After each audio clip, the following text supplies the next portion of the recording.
도심의 뒤편을 들여다보면 가려진 사람들의 터전이 나타난다.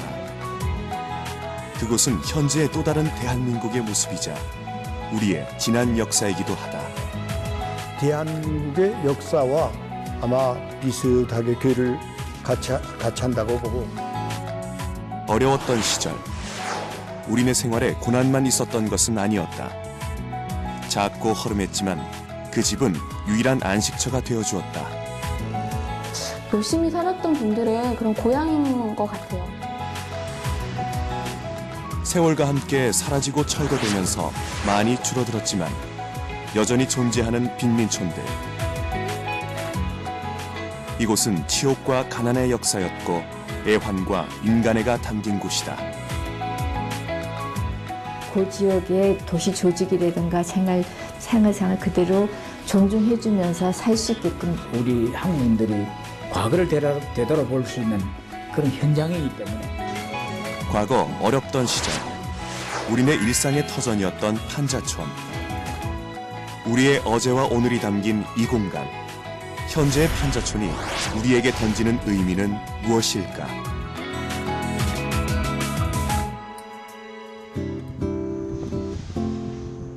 인천광역시 동구 송현동. 도심 속 빼곡이 들어찬 집들이 한눈에 들여다볼 정도로 높은 산 꼭대기엔 오랜 시간 동안 판자촌이 형성돼 있었다.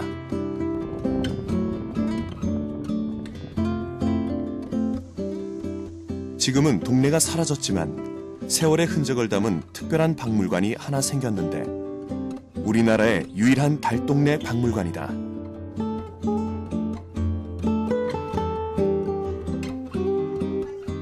이 박물관에는 60, 70년대 판자촌에서의 생활을 보여주는 삶의 흔적들이 가득하다.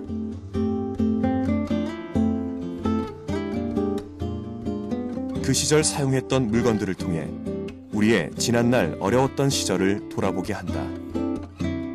보통 빈촌이라는 건 말 그대로 정말 가난한 사람들이 이제 사는 그런 의미고 그 중에서도 이제 좀 약간 그 뭐 집의 형태라고 하나 이런 부분에서 그 당시에 주 재료라든가 뭐 이런 걸 가지고 이제 구분하는 게 있었습니다. 불량 주거지라고 이렇게 이야기합니다. 학술적으로는. 그런데 일반적으로 우리나라에서 많이 불려지기는 토막민촌 일제시대 강점기, 그 다음에 그 이후에 달동네, 산동네, 판자촌 이런 일종의 이제 보통 명사식으로 많이 전해져 내려왔죠.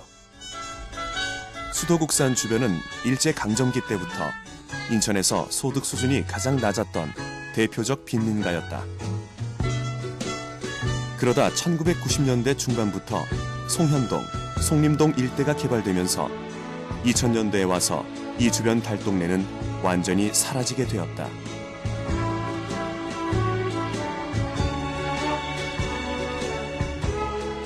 어려웠던 시절, 가난한 사람들의 유일한 보금자리였던 빈민촌. 이곳은 언제부터 생겨났고 어떻게 시작된 것일까? 서울 중구 을지로 7가. 동대문 근처 금융권과 쇼핑몰이 모여있는 번화한 이곳에 뜻밖의 모습이 숨겨져 있다.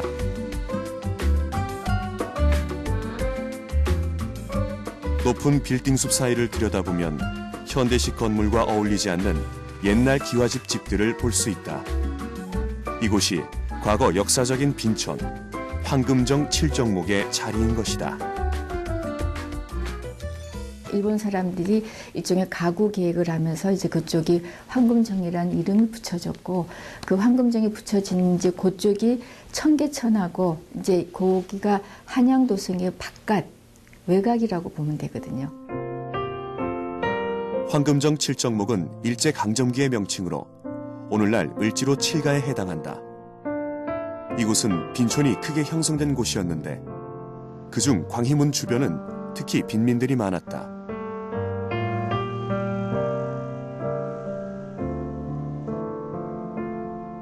일제 강점기 때 대부분 농촌에서 서울로 올라와 어렵게 살아가며 가난을 면치 못했던 사람들이 살던 곳이었다. 일제 강점기 시대에 생겨난 것으로 알고 있고 그 생겨난 배경은 몇 가지가 있는데요. 하나는 그 농민들 수탈 정책에 의해서 도저히 농촌에서 살기가 힘든 사람들이 서울로 밀려와서 토막민촌을 형성했다라고 하는 그런 기록이 있고요. 일본은 우리 농민들의 농지를 빼앗고 소작료를 올려받는 등 끊임없이 수탈해 갔다.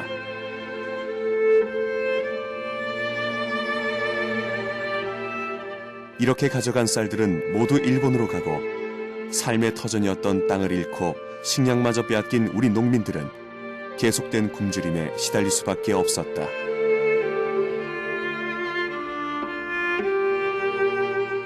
농민들이 버티지 못하고 소작농들이 그 자기네 삶대로 자기 고향을 떠나서 도시로 올라가게 되는 겁니다. 그러면서 도시로 많이 올라온 그런 과정에서 이제 도시 빈촌이라고 하는 토막촌이 생기는 이런 과정이 됩니다. 일제의 수탈을 피해 농촌에서 일자리를 찾아 도시로 올라온 사람들. 갈 곳 없는 이들은 황금정 칠정목 시우지 성벽 아래에 모여 토막을 형성했는데 그것이 근대적 도시의 불량촌의 기원이 된 것이다. 이때의 토막집은 겨우 비바람을 가릴 정도의 집이었다. 제일 처음 출연한 데가 황금정 칠정목, 지금으로 얘기하면 을지로 7가 정도에 이제 등장했다고 얘기를 하는데요. 그 나중에는 이제 곳곳에 그런 것이 등장해서 상당히 그 전국적인 문제가 될 정도로 일반화됐죠.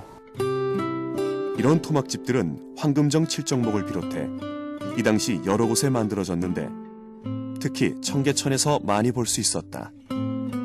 청계천 같은 경우는 청계천이 제방이 있습니다. 그 제방 자체는 개인 소유가 아니고 국공유지였습니다. 국공유지에 감독이 소홀하고 점검이 소홀하니까 우선 국공유지에 정착할 수 있는 요인이 되고 비교적 그래도 내몰리지 않고 안전하게 살 수 있었기 때문에 그런 국공유지면서도 인적이 드물고 이랬던 곳에 주로 자리 잡았던 것이 아닌가. 지리적 요건으로 인해 청계천과 광희문 일대는 농촌에서 몰려드는 사람들로 토막집들이 점점 늘어나면서 토막촌을 형성해 갔다. 산비탈이나 개천가에 허가를 받지 않고 지은 집들이 늘어가면서 광희문 일대는 빈촌으로 변하게 되었고 100여 년이 지난 지금까지도 이곳엔 판자촌들이 여전히 남아있어 지난날 가난의 역사를 말해주고 있다. 이렇게 우리 근대사에 등장한 도심 속 토막민촌.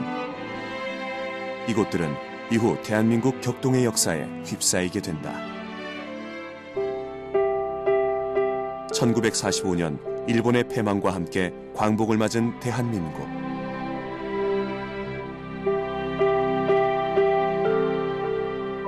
그러나 자유의 기쁨도 잠시. 우리나라는 미국과 소련에 의해 분단되면서 남한은 자유민주주의 정부가 세워지고 북한은 사회주의 정권이 들어서면서 이념과 함께 국토 또한 분리되었다. 남한 같은 경우에는 어떤 정치적인 자유를 줬어요. 그런데 북한 같은 경우에는 소련이 들어와서 이제 무력으로 아무래도 점령한 상황이 되었기 때문에 지식인하고 그다음에 지주하고 그다음에 기독교인을 굉장히 탄압하고 싫어했어요. 광복 직후 북한은 북조선 임시인민위원회를 설립함과 동시에 이념적 탄압을 시작했고 기독교인을 비롯해 많은 사람들이 종교와 정치적 신념으로 인해 고통을 겪게 되었다.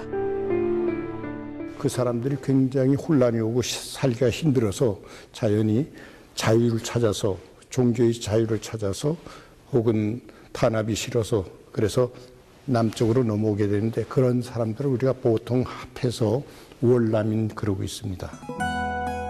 북한의 탄압을 피해 남쪽으로 내려왔지만 갈 곳이 없었던 월남민들. 이들은 도움을 주는 사람들 주변에서 천막촌을 형성했다. 여기 이제 피난민들이 있었던 겁니다. 그리고 이제 우리 교회 내부에 텐트를 한 30개 치고 저 중앙극장 예전에 중앙극장 뒤쪽 지금 IWC에 있는 그 뒤쪽에 그 공터가 있었답니다. 거기에 텐트를 한 100개 정도 쳤답니다. 우리가 잘 아는 삼양동, 북한산 기슬, 그다음에 금호동 이런 데서 아마 집단적으로 이제 거주하게 됩니다. 그래서 그런 마을들이 형성이 되게 되겠죠. 1945년 해방 이후 1949년까지 남한으로 이주한 월남민들이 늘어나면서 이들의 주거지는 남산 자락을 넘어 새로운 마을을 형성했는데 이때 생겨난 곳이 바로 해방촌이다.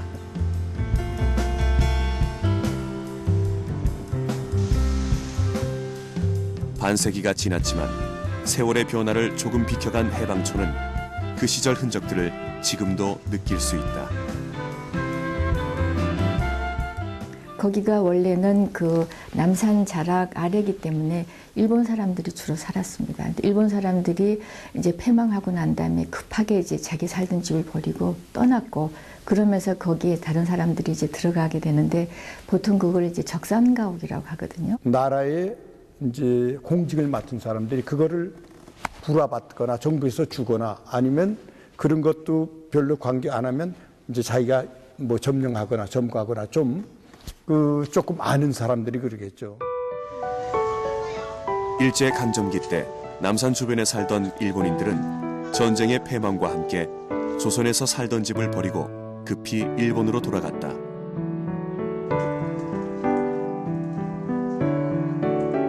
그렇게 남겨진 집들은 임자 없는 집이 되어 적산가옥이라 했는데 특히 남산 중턱, 오늘날의 후암동 일대에 많이 있었다. 미군정이 들어서고 나서 그 적산가옥을 사실 다 해소를 하게 되는데 그게 숫자인데 정확히는 파악이 안 됩니다만은 그 적산가옥으로 그 당시에 우리나라 서울에 있는 서민들에게 나눠주기로는 부족했다. 대부분의 월남민들은 적산가옥을 차지할 입장도 안 됐기 때문에 일본 사람들이 그 한양 도성 성곽이 지나가던 자리를 허물고 일본 신궁을 지었었습니다. 그 신궁이 이제 비어 있으니까 신궁에 들어가서들 이제 살기 시작했던 것이죠. 이렇게 적산가옥조차 얻지 못했던 사람들은 급한 대로 주변에 정착하며 거주촌을 형성했는데 이곳에 처음 정착한 사람들을 선천군민회라고 불렀다. 평안북도 선천군이라고 있는데 선천군 사람들이 모여서 그 사람들이 자기네끼리 이제 집단촌을 만들게 되는데 그 곳을 우리가 보통 부르기를 뭐라 하면 선천군민회 이렇게 부르게 돼요. 그래서 그런 사람들이 전부 다 모여가지고 이제 선천군민회를 중심으로 해서 점점 이제 사람이 집단적으로 모여서 살게 되는데 그곳을 우리가 보통 해방 후에 마을이 생겼다 그래서 해방촌인데 해방촌은 행정구역 명은 없습니다. 그냥 요새는 용산동 거리죠. 그렇게 돼서 이제 해방촌이 설립하게 될 것 같아요. 선천군민회를 시작으로 북에서 온 월남민들은 용산 지역에 둥지를 틀었고 이후 더 많은 월남민들이 계속 밀려들며 판잣집이 늘어나게 됐다.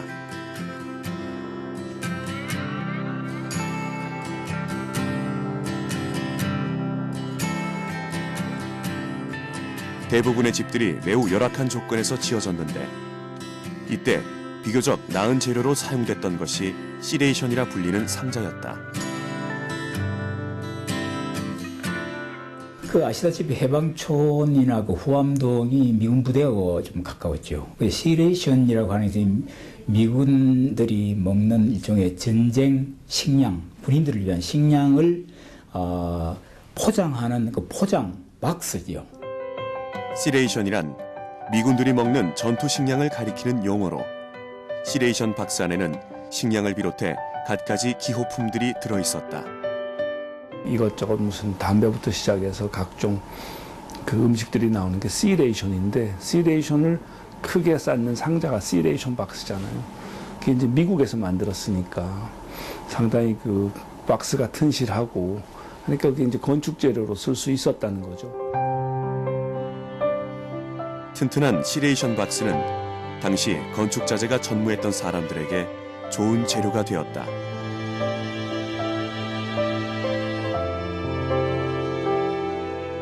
이를 바탕으로 판잣집을 만들었지만 월남민들의 삶은 매우 열악한 환경이었다. 뭐 남산에서 거의 이제 남방이라면 조금 흙을 파면 토굴이잖아요. 그래서 좀 따뜻하게 이렇게 바람막이나 하는 거지. 그런 뭐 수도, 전기 뭐 그런 건 도저히 생각할 수 없었고. 사실은 화장실 문제나 이런 게 굉장히 심각한 문제였죠. 그래서 주로 공동 화장실을 만들어서 썼고 우물도 공동 우물을 썼기 때문에 그런 위생시설 부분에서 사실은 굉장히 조악하고 굉장히 불량했던 게 그 당시 상황이었다고 볼 수 있습니다. 제대로 된 주거지가 아니었기 때문에 수도 시설이 갖춰지지 않아 여러 가구가 함께 공동 우물을 사용했고 열악한 주거 환경으로 집집마다 화장실이 없었기에 빈민촌에서는 화장실도 공동으로 사용해야 했다. 주거민들이 이러한 생활상의 어려움을 이겨나갈 수 있었던 데에는 당시 해방교회의 역할이 컸다. 우리 해방교회가 세워진 것이 1947년 3월 30일인데 그때 이제 어떤 한 가정에서 원래 이 해방촌에 살던 사람들이 가까운 아까 말씀드린 배단위 교회나 남대문교회 이런 교회로 다녔어요. 뭐 신앙을 찾아서 이제 월남에 왔으니까. 월남한 사람들의 대다수를 이뤘던 기독교인들은 정착 후 불과 2년 만에 해방촌에 교회를 세웠다. 사상과 신앙의 자유를 갈망했기 때문일까? 궁핍한 삶에도 사람들은 교회를 세우기 위해 애를 썼고 이렇게 생겨난 교회를 중심으로 월남민들이 뭉치면서 해방촌은 더욱 끈끈한 유대 관계를 형성했다.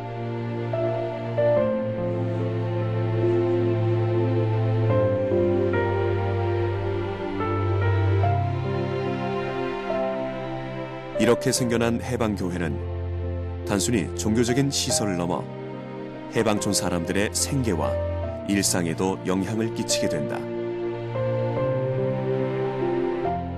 옛날엔 교회에서 구호물자 같은 거를 많이 나눠주지 않았습니까? 그런 것들도 여기 들어와서 사는 사람들에게는 굉장히 도움이 됐을 거라고 생각되는데 무엇보다도 정신적인 그 안정감, 안식감을 준 게 가장 큰 요인, 큰 혜택이 아닐까. 모든 생활이나 모든 것이 피난민이 모이면서 해방교를 중심으로 해서 그것이 차츰 정착이 되가는 과정.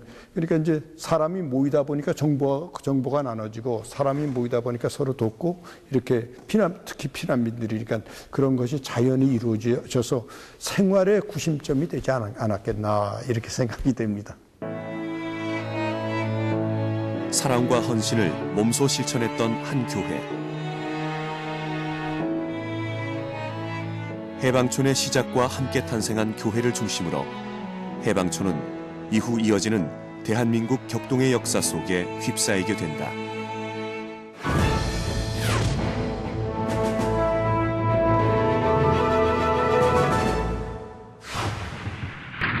(1950년) 참혹했던 민족 상잔의 비극 한국전쟁이 발발했다.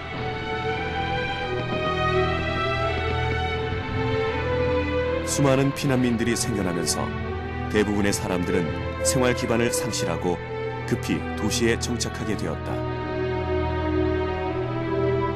그 한국 전쟁이 가지고 있는 가장 그 인구학적 특징은 이동이었는데 그 이동이 주로 도시로 많이 집중되게 됩니다. 부산과 서울. 부산은 뭐 피해를 안 받았으니까 특히 이제 서울은 피해를 많이 받았는데 많은 사람들이 서울에 거주를 하게 되죠. 경상도, 충청도, 전라도 이런 분들이 아무래도 제일 싸게 거주할 곳이 이런 이제 산동래구 해방촌 뭐 이런 데니까 해방촌, 삼양동, 금호동 이런 데로 올라가게 되죠. 1952년 말 남한의 피난민 수는 약 186만 명. 서울의 인구는 급격히 늘어나게 됐다. 이들은 국공유지를 무단으로 점유하여 대규모의 무허가 판자촌을 형성했는데 이와 함께 해방촌의 인구도 증가했고 해방촌 사람들의 삶도 변화하기 시작했다. 그때 당시의 생계수단이라는 것은 막노동과 또 지금으로서는 불법인데 담배 마리를 많이 했어요. 그게 정부에서 전매업이라고 해서 못하게 자꾸 저걸 하니까 그 담배 마리를 좀 살게 두대면서 자기 양심도 꺼리고 그래서 접게 됩니다. 그러면서 산업을 이제 자기 간의 수공업으로 욕고 세타를 짜는 건데 욕고 자가도 뭐 아무런 기반이 없었던 피난민들. 생계수단 중 하나로 생겨난 것이 욕구라는 간의 수공업이었다. 욕구는 스웨터 봉제 산업으로 60, 70년대 해방촌 주민들의 주된 일거리였다.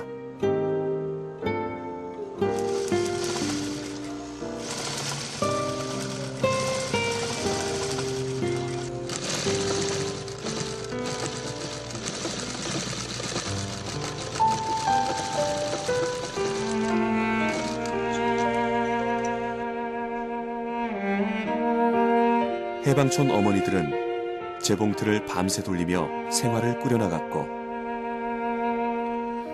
이렇게 시작된 욕구는 해방촌 사람들의 주요 생업으로 자리 잡으며 사람들의 삶에 중요한 역할을 했다.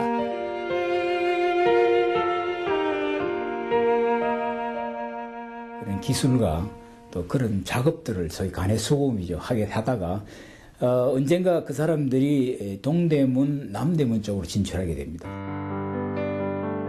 해방촌에서 욕구로 만들어진 직물은 가까운 남대문, 동대문 시장에서 내다 팔았고, 이를 통해 해방촌 사람들은 수입을 얻어 생활을 꾸려나갈 수 있었다.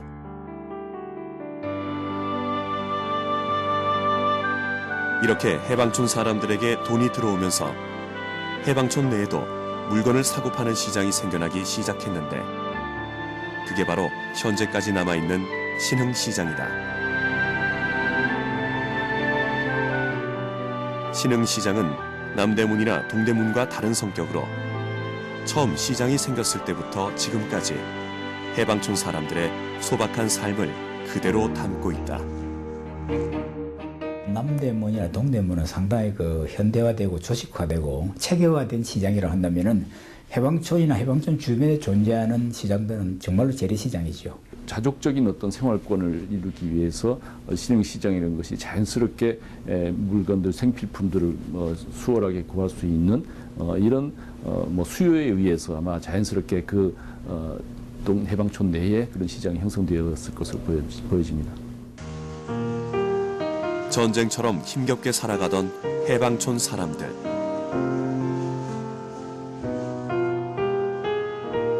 신흥시장엔 그들의 소소한 일상이 배어있다.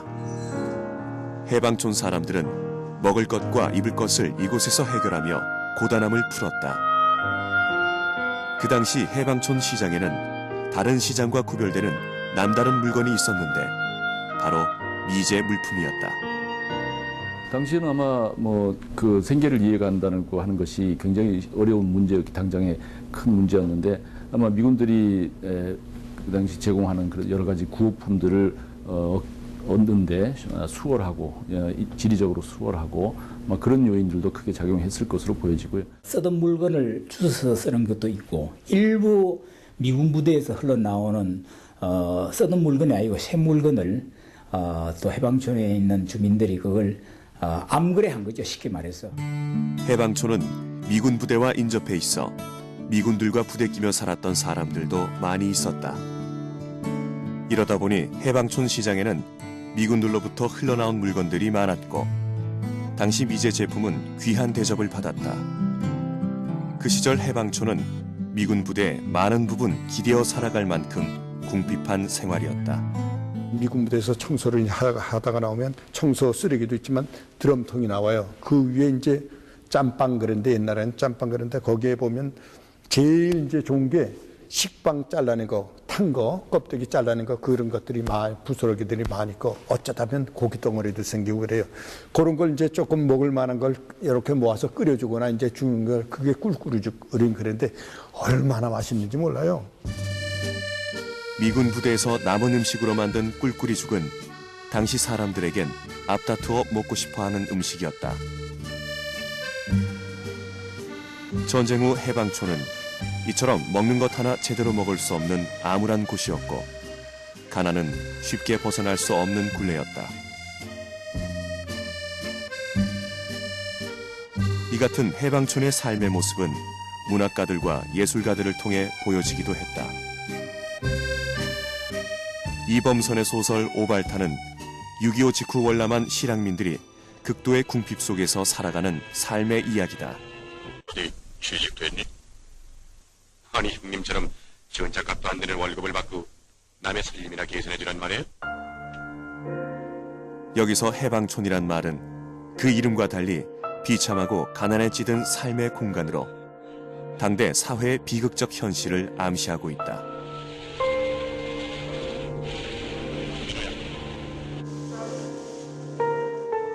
광복과 동시에 태어나 전쟁과 함께 커져간 빈자들의 마을 해방촌. 해방촌의 세월은 곧 대한민국 격동의 역사가 낳은 애환이었다.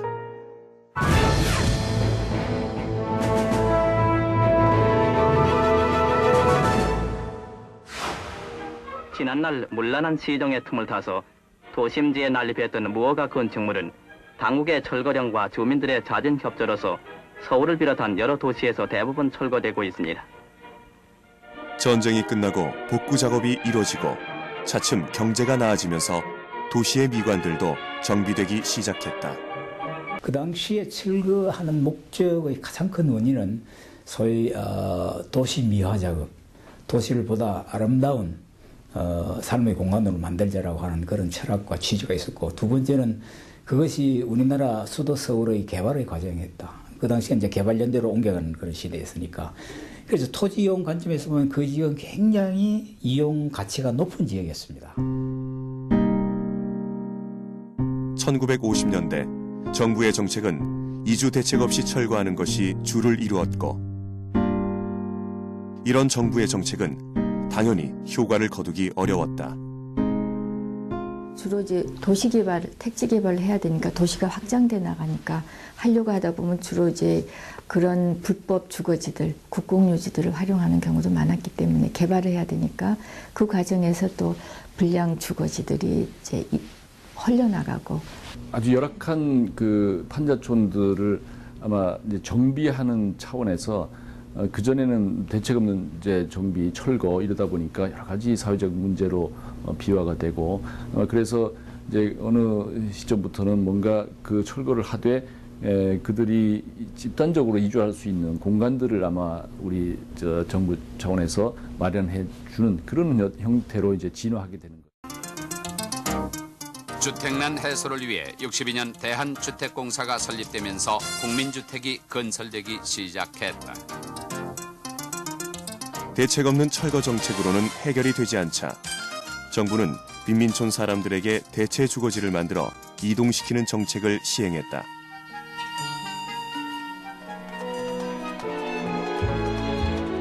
용산, 남대문, 청계천에 살던 사람들이 백사마을이라 불리는 노원구 중계동 백사번지로 옮겨와 새로운 터전을 마련한 것도 이때. 비록 넓지는 않지만 빈민촌의 사람들은 이제 제대로 된 집에서 소박하게나마 나은 삶을 꾸려나가게 되었다.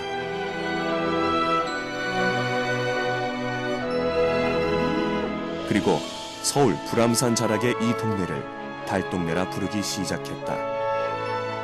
TBS 드라마 달동네라는 드라마가 있었어요. 그래서 그 전까지만 해도 달동네라는 뭐 명칭이 딱 고유 명사가 돼서 어떻게 된 건 아니었던데요. 그 TBS에서 드라마를 달동네라고 이름을 짓는 바람에 그 못 사는 사람들의 서민 주거지 뭐 이런 그런 뜻이 뭉쳐져서 그런 달동네라는 이름이 생겨났습니다. 달동네라는 말은 1980년에 방영된 드라마 달동네가 인기를 끌면서부터 널리 쓰이게 되었는데, 서민들의 삶과 애환을 그려낸 드라마로 달동네라는 이름의 유래가 된 것이다. 해서까지는 아버지하고 어머니하고 함께 살았죠. 밭도 일구고 농사도 짓고 집도 짓고 누에도 치고 약초도 캐면서 재밌게 살았어요. 끓여 먹고 언니야. 그것이 고기가? 고향은 물속에 잠겼어도 재미나게 살았다 아이가. 물질 문명 속에 뿌리 내리지 못한 도시 속 실향민들의 일상을 그린 드라마 달동네는 당시 서민들의 삶과 애환을 잘 그려내며 높은 인기를 끌었다.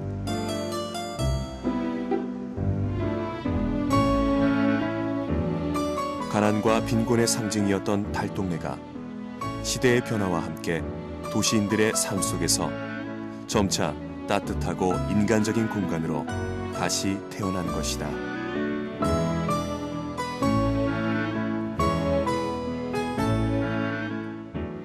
골목길이라든가 처마 밑에 골목길, 담장 이런 것들에 대한 기억이 있기 때문에 향수 측면에서 그런 부분이 있고, 거기 사람들이 상부상조하고 도우고 인간적인 정을 이렇게 공유하고 하는 측면에 있어서는 그런 환경이 없다는 거예요. 그러니까 지금 이제 우리가 아파트촌에서 볼 수 있는 그런 삭막한 인간관계는 거기선 찾을 수가 없죠. 달동네는 부대 끼며 살아가는 서민들의 정이 있는 곳으로 어려웠던 시절 사람들에게 거주지 그 이상의 의미가 있는 곳이었다.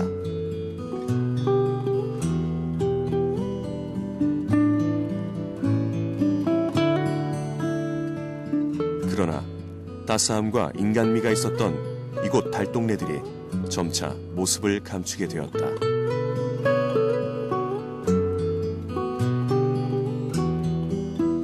주택영단이 마포 아파트를 건설, 아파트 시대가 개막되면서 우리의 주거 문화 경제 발전과 함께 우리의 주거 문화가 달라지기 시작했다.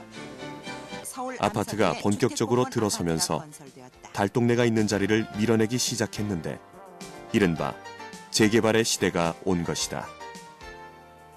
점점점 그 수요와 공급의 원칙에 의해서 주로 중심부에서부터 재개발들이 이제 상당히 일어나게 되고, 기존의 주택이 단독주택이라든가 단독주택이 가지고 있었던 도시 조직, 옛날에 골목길이라든가 이런 부분들이 대부분이 사라지게 됐고, 특히 도심 안에 있었던 전통 주거 지역들, 그런 단독이라든가 한옥 주거 지역들이 대부분이 다 이렇게 고층 아파트로 바뀌어지는 이런 과정이 생겼습니다.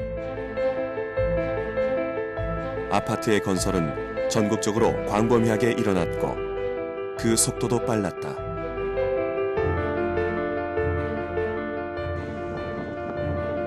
재개발이 진행될수록 달동네는 점차 사라졌고 그 자리를 대신한 것은 삭막한 고층의 아파트 건물이었다.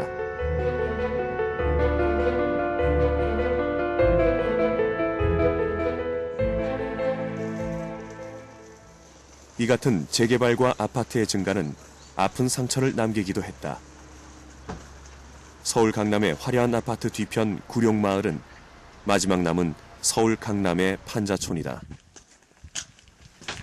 1980년대 말부터 도심의 개발에 밀려 오갈 데 없는 사람들이 하나둘 모여서 형성된 무허가 판자촌으로 오늘날의 집이라 믿기 어려울 정도로 주거 환경이 매우 열악한 상황이다.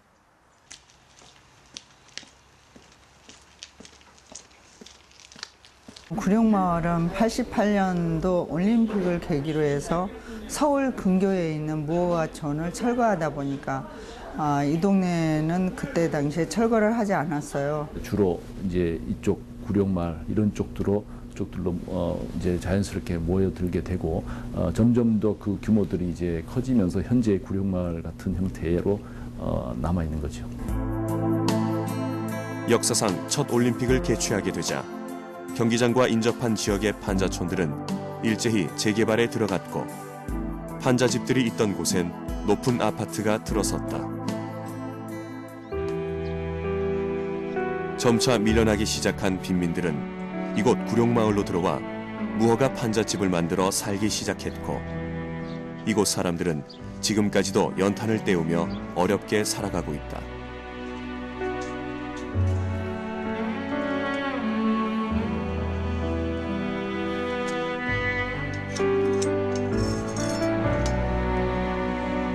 항상 화재 등 재해에 노출되어 있고 오폐수 쓰레기 등 생활 환경이 더없이 열악한 곳.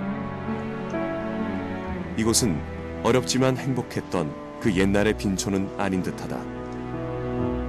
재개발 재건축이라는 걸 해서 그 과거에 빈촌이 있던 곳이 지금은 우후죽순으로 아파트가 들어가서서 우리가 빈촌이라는 게 없어진 것 같지만 실제로 판자촌은 없어졌지만 살아있거든요. 그게 곳곳에 지금 남아있기 때문에 우리 국가가 과거의 그 빈촌과 지금 사라진 빈촌이라는 걸 갖다가 거울로 삼아서 국가의 정책의 이 주택 문제를 상당히 적극적으로 대처해야 된다라는 그런 측면도 지금.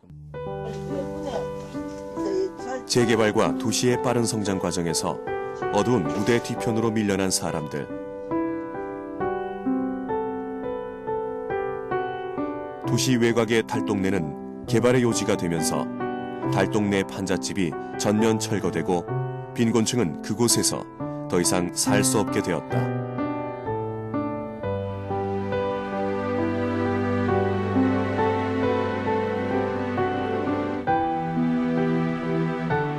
그러나 사라진 듯 보였지만 이들은 우리의 무관심 속에서 여전히 어렵게 살아가고 있다.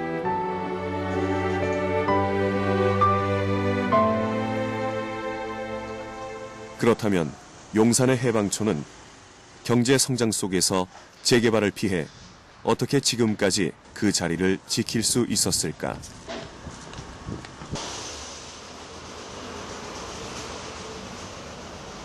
주민들이 완전 철거하고 새로운 아파트로 지어서 아파트촌으로 변하는 것 자체를 그렇게 달갑게 생각하지 않고 그것을 원하지 않았다는 게 첫 번째고요. 두 번째는 현지 개량 방식이라는 것이 여러 가지 장점이 있습니다.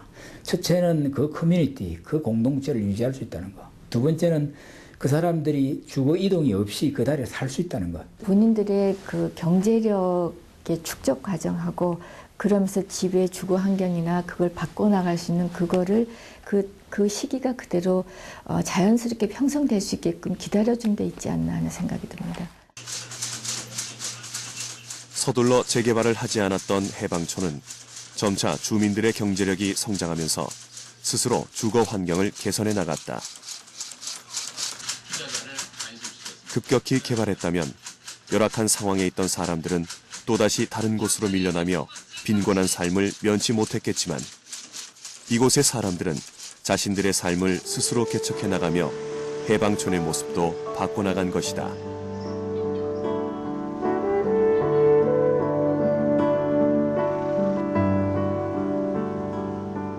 빈민촌이 생겨난 지 100여 년의 세월이 지났지만 우리의 도심 속 여전히 존재하고 있는 빈촌.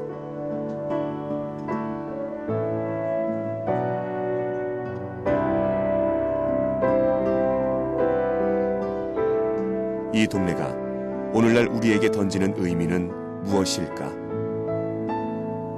소위 서민들이 살고 가난한 사람이 사는 그 지역이 남아있는 것 자체가 지금 현재 많은 사람들이 살고 있는 아파트에 대한 반작용 내지 향수, 또 그것이 가지고 있는 역사성, 또 그것이 가지고 있는 우리 한국인들이 과거를 되돌아볼 수 있는 그런 현장이기 때문에 기존에 있는 것을 철거하는 게 아니라 그런 골목길이라든가 옛날의 삶의 흔적들을 그대로 보존하면서 편리하게 살 수 있도록, 그 다음에 외부에서 공공이 하는 게 아니라 주민들의 참여해서 주민들 스스로 그 주거 환경을 바꿔나가도록 하는 그런 방법으로 바뀐다는 것이죠.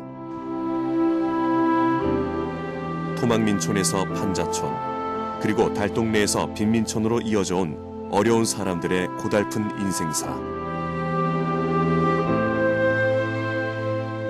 이곳엔 대한민국의 지난 역사뿐 아니라 녹록지 않은 세월을 이겨낼 수 있었던 인간애와 따뜻함이 함께 있다.